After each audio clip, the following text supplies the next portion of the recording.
وإذ قال لقمان لابنه وهو يعظه يا بني لا تشرك بالله إن الشرك لظلم عظيم وإذ قال لقمان لابنه وهو يعظه يا بني لا تشرك بالله إن الشرك لظلم عظيم.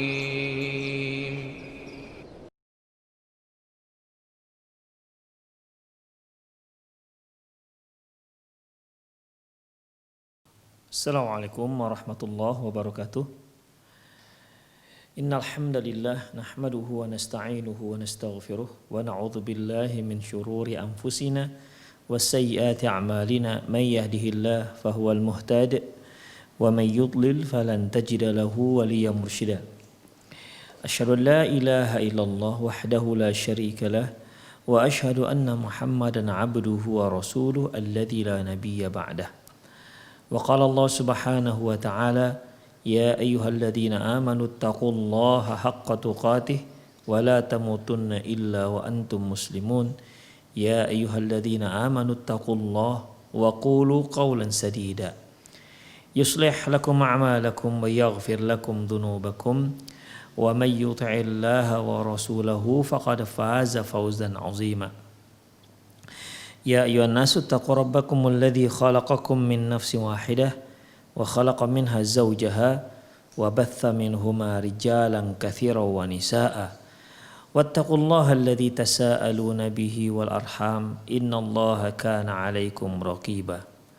Amma ba'du, inna astaqal hadithi kitabullah wa khairal hadi hadi Muhammad sallallahu alaihi wasallam wa syarrul umur muhdatsatuha wa kullu muhdatsatin bid'ah wa kullu bid'atin dhalalah wa kullu dhalalatin finnar. Tetapi ada pengecualian. Mau tidak mau harus dinisbatkan kepada ibunya. Ya. Ada pengecualian. Mau tidak mau dia harus dinisbatkan kepada ibunya. Ada dua keadaan. Di mana si bayi mau tidak mau harus dinisbatkan kepada ibunya. Yang pertama, al-ula in'idamul ab wa hadza khassatun bi Isa alaihissalam, yaitu kalau si bayi memang benar-benar tak punya ayah.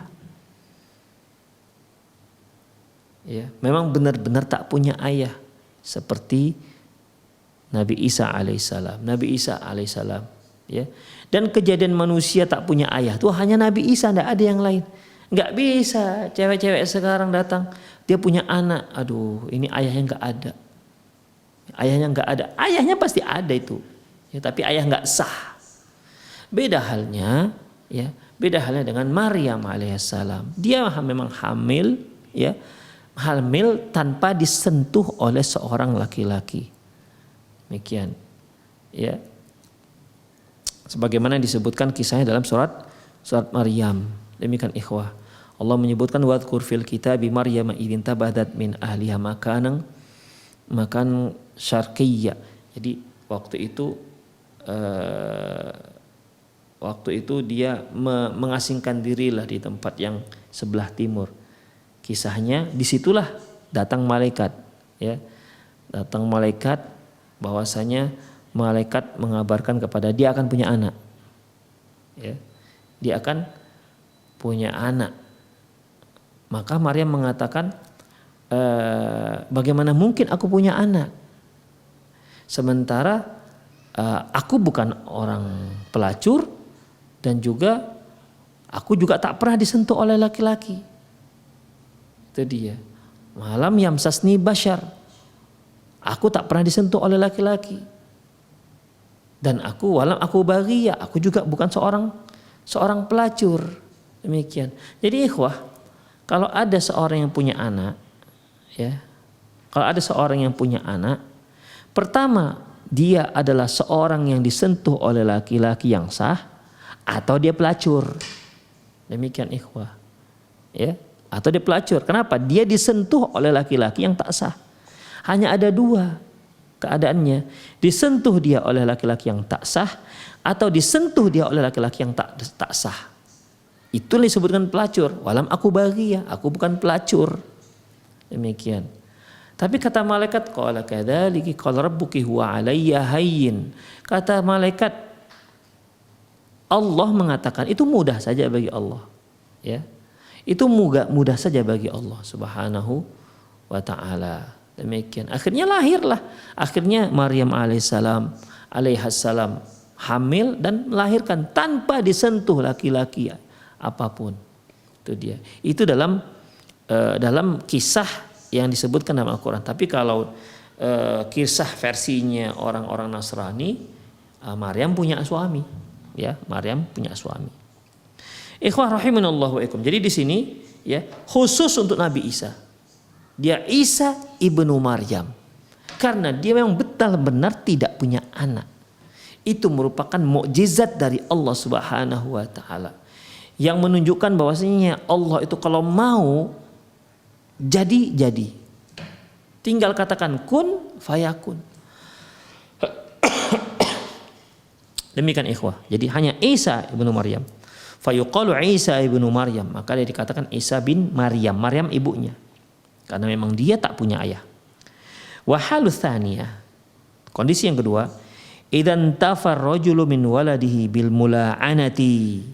Ya, apabila seorang laki-laki itu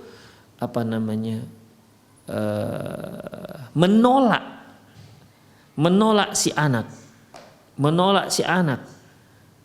bahwasanya dia bukan anakku katanya, ya, bil mula'anati, dengan cara melaknat.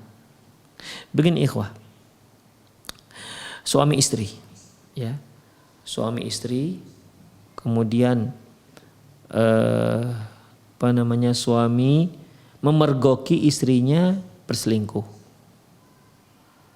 berzina lah kita katakan. Kemudian si suami ini mengangkat masalah ini ke hakim. Permasalahannya, si suami ini kalau dia menuduh istrinya berzina, dia harus datang membawa 4 saksi yang lain. Kalau tidak, nggak cukup, hanya 3, dia akan dihukum cambuk. Dia akan dihukum cambuk. Tapi kan dia hanya melihat seorang diri. Jadi gimana caranya menyelesaikan masalah ini? Gimana caranya untuk mengangkat masalah ini ke hakim agar si istri dihukum? Maka ikhwafiddin, turunlah ayat mula'anah namanya. Ya, mula'anah artinya si suami bersumpah di hadapan mahkamah hakim. Dia bersumpah sampai 4 kali. Wallahi dia sudah berzina. Sampai 4 kali. Yang kelima dia harus mengatakan, demi Allah kalau dia sudah berzina, kalau seandainya dia tidak berzina maka dia akan dilaknat, si suami akan dilaknat. Nah, itu dia yang kelima. Baik. Kemudian kembali kepada istri. Kalau istri nggak menjawab, ya istri diam aja, maka si istri berarti benar dia telah berzina, maka dia akan dihukum rajam. Namun kalau si istri juga melakukan hal yang sama, dia bersumpah demi Allah saya tidak berzina sampai 4 kali. Yang kelima, kalau dia berzina maka dia akan dilaknat oleh Allah. Itu namanya mula'anah, saling melaknat. Ya. Maka kalau ini sudah terjadi, hakim memisahkan antara si suami dan si perempuan, si istrinya. Fasakh, batal pernikahan. Ya, dibubarkan pernikahannya, dibatalkan pernikahannya. Anak, ya, anak yang dikandung oleh si istri, ya, kalau dia lahir nanti, dia tidak bisa dinisbatkan kepada ayahnya, mantan suami ibunya. Karena apa? Karena mereka sudah dipisah dengan cara saling melaknat, namanya mula'anah. Demikian ikhwah rahimani Allah wa iyyakum. Dengan demikian gimana nih si anak? Dinisbatkanlah kepada si ibu. Demikian, dinisbatkan kepada si ibu. Jadi urusan mereka gimana ini? Pasti adalah yang salah. Kalau enggak suami yang salah, pasti istri yang salah. Nanti urusannya di hari akhirat. Nah demikian, ikhwah rahimani Allah wa iyyakum. Fa inna yunsabu ila ummihi kama fis sahihaini wa ghairihima. Kalau masalah mula'anah ini, ya mula'anah, suami dan istri saling melaknat ini, maka dinisbatkan dia kepada ibunya sebagaimana yang disebutkan dalam hadis yang diriwayatkan oleh Bukhari Muslim dan lain-lain. An Ibnu Umar radhiyallahu anhuma, dari Abdullah bin Umar radhiyallahu anhuma, anna Nabi sallallahu alaihi wasallam, bahwasanya Nabi sallallahu alaihi wasallam la'ana baina rajulin wa imraatihi. Rasulullah sallam saling melaknatkan ya antara seorang laki-laki dan istrinya. Fantafa min waladiha, maka si anak pun tidak dinisbatkan kepada si suami, tidak dinisbatkan kepada si laki-laki tersebut, karena mereka sudah saling mula'anah. Wa farraqa bainahum, dan dipisahlah mereka berdua, udah fasakh. Wa alhaqal walada bil mar'ati, dan anak dinisbatkan kepada si ibu.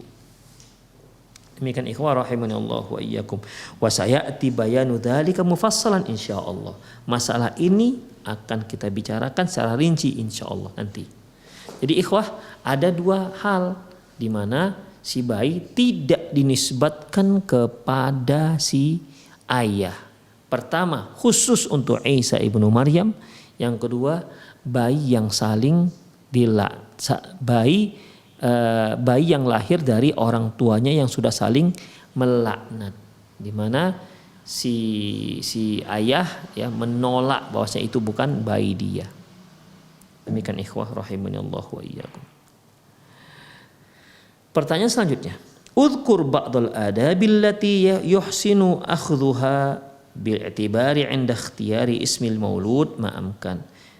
Sebutkan beberapa adab yang bagus untuk diambil sebagai standar untuk pemilihan nama seorang bayi. Jadi apa saja standarnya yang dikatakan baik, nama baik itu? Ya. Jawabannya qala al-Mawardi rahimahullah. Imam al-Mawardi rahimahullah berkata fi Nasihatil Muluk, dalam kitab beliau Nasihatil Muluk, makhtasarahu, yang ringkasnya adalah faida walada maulud, apabila lahirlah seorang bayi, fa inna min awwali karamatihi lahu wa birrihi bihi ayuhalliyahu bi ismi hasan wa kuniyatin latifatin syarifatin. Apabila seorang bayi lahir, maka kemuliaan dan kebaikan yang pertama diberikan kepadanya yaitu dengan diberi dia nama yang baik dan kunyah yang lembut. Dan kunyah lembut dan terhormat. Fa inna li ismil hasan muqi'an fin nufus ma'a awwali isma'ihi. Karena nama yang baik itu dapat masuk ke hati kita, ya, masuk ke hati kita, mempengaruhi hati kita, mempengaruhi jiwa kita ketika kita pertama sekali mendengarnya. Demikian. Coba ikhwah, ketika kita bertanya nih, kita punya teman sudah lama nggak ketemu, ya, kemudian sudah punya anak dia, kita ketemu, masya Allah sudah 25 tahun nggak ketemu, udah berapa anaknya, satu, siapa namanya? Abdurrahman. Ketika kita sudah mendengar Abdurrahman, kita sudah paham, ini orang religi, ini orang paham agama, sedikit banyak paham agama, karena dia memilih nama anaknya Abdurrahman. Ya, coba dia pilih nama yang lain, misalnya John apa gitu, John Kennedy misalnya. Siapa nama anaknya? John Kennedy. Oh, ini orang modern ini sepertinya ini, ya, orang yang sudah di abad keberapa begitu. Kita sudah bisa menakar-nakar dari pemilihan nama. Sebagaimana telah kita pelajari bahwasanya, ya, dari nama saja orang bisa menilai seseorang itu bagaimana, dan bisa menilai orang yang memiliki nama itu bagaimana. Itulah dia ikhwah. Bahkan terkadang kita bisa menilai dari suku mana, ya, dari suku mana. Seperti begini, misalnya nih, siapa namanya bang? Dia bilang nama saya Joko. Kita sudah paham, ini orang Jawa. Karena nggak ada orang Minang namanya Joko. Nggak ada orang Minang, nggak ada orang Padang namanya Joko. Orang Aceh lagi mana namanya Joko.